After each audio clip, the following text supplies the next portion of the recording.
Yo, this is Will from Last Ones at the Bar. Just checking in on this Eastside Cruz versus Yoriorkis Gamboa fight. Eastside Cruz did what we thought he was gonna do, and that's demolish the old wily veteran and Yoriorkis Gamboa. Wow, awesome display by Eastside Cruz. Just power punching after power punching.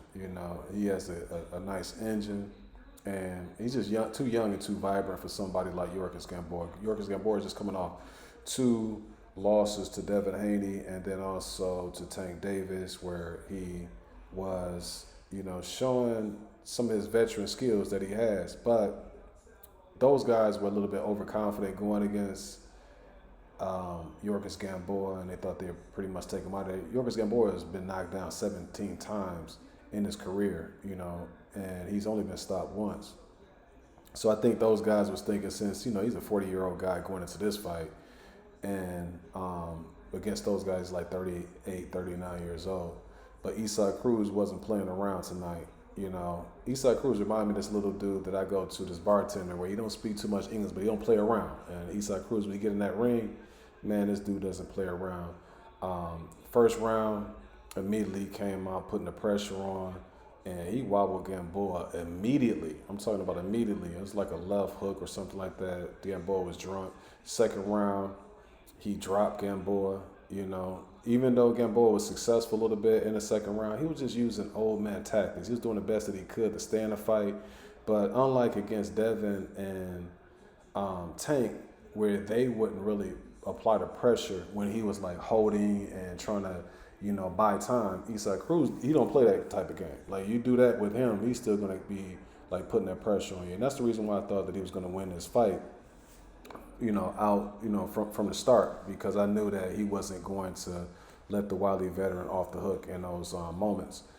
So he dropped him in the second, third round. He dropped him early with another left hook. Eastside Cruz on his game today. The only thing with him is, if he fights the way he fought tonight against Gamboa, the only thing that concerns me for him is that he takes that back to bully approach, where he's swinging all of these wild shots. Now, it's effective, but at the same time, if you fight somebody who could take that and then also set you up for something that you don't see, because he's throwing everything behind these shots, but it's not pretty much anything else to say. Like, he was just dropping Gamboa, he was hurting him in each round.